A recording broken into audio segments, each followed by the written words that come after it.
இப்போ கொஞ்சம் மனசு அழுக்காகி வருகிற பிள்ளைகள் தான் இன்னைக்கு டீனேஜில் இருக்கிறாங்க. இந்த சமூகத்தில் அதுதான் நடக்கிறது. +2 பரீட்சை முடிஞ்ச பிறகு வீட்டை விட்டு ஓடி போகிற பெண்களும் பையன்களும் மிக அதிகம். பெரும்பாலும் இது காவல்துறையில் சொன்ன ஒரு தகவல். அங்கே +2 பரீட்சை முடிகிற அன்னைக்கு அவ்வளோ அலர்ட்டாக இருப்போம் சார். ஆனால் அன்னைக்கு தான் நிறைய பேர் ஓடி போகிறாங்க. அவன் ஓடி போகிறான்னா அன்னைக்கே ஓடி போகிறான். இதுக்கு எவ்வளோ நாளாக அவன் தயாரானா? இல்லை விளையாட்டாக சொல்லலை, எவ்வளோ நாளாக தயாராக இருந்தால் அவன் அன்னைக்கு ஓடுறதுக்கு தயார் பண்ணியிருப்பான். அப்போது இந்த மாதிரி அவன் தயாரான நேரத்தில் நீங்கள் அவனை பரீட்சைக்கு தயார் பண்ணிக்கிட்டு இருக்கீங்க. இவ்வளோ பெரிய சவாலியா அது? இதில் விதவிதமான பாடம். நாங்கள்லாம் படிக்கும்போது எம்எஸ்சிக்கு என்ன சொல்லி கொடுத்தாங்களோ, எம்காமுக்கு என்ன சொல்லி கொடுத்தாங்களோ, எம்ஏக்கு என்ன சொல்லி கொடுத்தாங்களோ அதெல்லாம் இப்போ +2க்கு வச்சுட்டாங்க. அரசாங்கம் சந்தோஷமாக இருக்குது. கல்வி திட்டத்தை மாற்றி விட்டோம், இனிமேல் மிகச்சிறந்த கல்வியாளர்கள் உருவாவார்கள். வாத்தியாருங்க சேர்த்துட்டு கிடக்கான். கண்டிக்க கூடாது. கார்போரல் பனிஷ்மெண்ட் அடிக்கிறத பத்தி நான் சொல்லல. கண்டிப்பே இல்லாமல் ஒரு தலைமுறையை எப்படி வளர்க்க முடியும்? எப்படி அவர்களுக்கு ஞானத்தையும் ஒழுக்கத்தையும் போதிக்க முடியும்? ஆசிரியர் என்ன ஊமையா? ஒரு வார்த்தை பேசக்கூடாது என்றால் அவன் எப்படி வாத்தியார் வேலை பார்க்க முடியும்? என் கதையை என் சரித்திரம்னு ஊவேசாவோட புத்தகம் படிச்சு பாருங்க. நீங்க ஆசிரியர்களாக இருக்கவர்கள் கட்டாயம் படிக்க வேண்டிய ஒரு புத்தகம். காலத்து வகுப்பறைகள் எப்படி இருந்ததுன்னு அவர் எழுதியிருப்பார். திண்ணை பள்ளிக்கூடம். ஆசிரியருக்கு அவ்வளவு பவர் இருந்தது.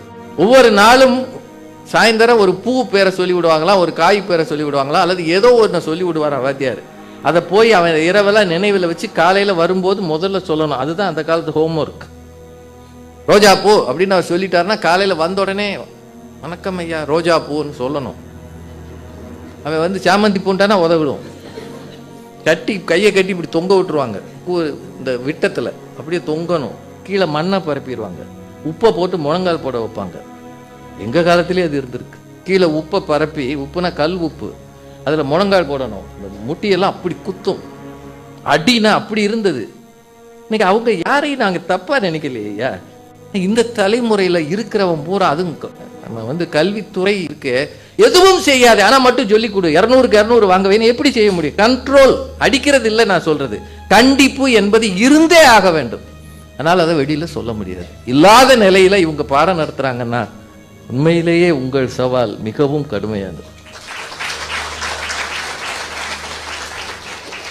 உணர்ச்சியற்ற ஜடங்களாக சரி, கண்ணுக்கு எதிர ஒரு தப்பு நடந்தா அதை தடுக்கவோ கண்டிக்கவோ ஒரு ஆளுக்கு முடியலைன்னு வைங்க.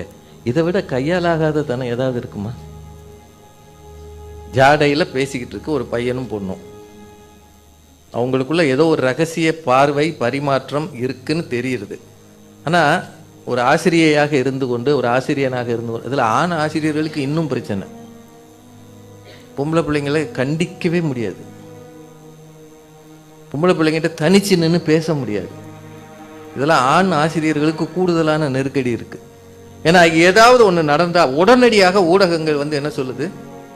அந்த ஆசிரியரை கைது செய், உடனே ஜெயில போடு. இந்த பள்ளிக்கூடத்தில் தொடர்ந்து இப்படி நடக்கிறதுன்னு பல காரணங்களை அதுல கொண்டாந்து சேர்த்துருவான். வேறு வேறு காரணங்களை எல்லாம் கொண்டாந்து இதுல மாட்டிடுவான். எத்தனை ஆசிரியர்கள் இன்றைக்கு அந்த மாதிரி பேர் வாங்கிறாங்க. அதுல தவறானவர்களும் இருக்கிறார்கள். எல்லாரையும் யோக்கியன்னு நான் சொல்ல மாட்டேன், தவறானவர்களும் இருக்கிறார். ஆனா கண்டிக்க போன ஆசிரியர் பழி விழுந்த நிலையில பரிதாபமாக இருக்கிறார். ஆண் ஆசிரியர்களுக்கு இன்னமும் அப்பா வயசா இருந்தாலும் தள்ளி நின்று பேச வேண்டிய பொறுப்பு இருக்கிறது. கிட்ட கூப்பிட்டு வச்சு பெண்களை பேசவே கூடாது, பேசவும் முடியாது. மாத்தி பிளேட்டை மாத்திட்டா கதை முடிஞ்சு போச்சு. ஆசிரியனாக இருப்பது எத்தனை பெரிய உயரம் யார்? அது கடவுளுக்கு பக்கத்தில் இருக்கிறது இல்லை. அந்த உயரத்தில் இருந்து கொண்டு கீழே விழுந்தோம்னா ஒண்ணுமில்லாம போகல.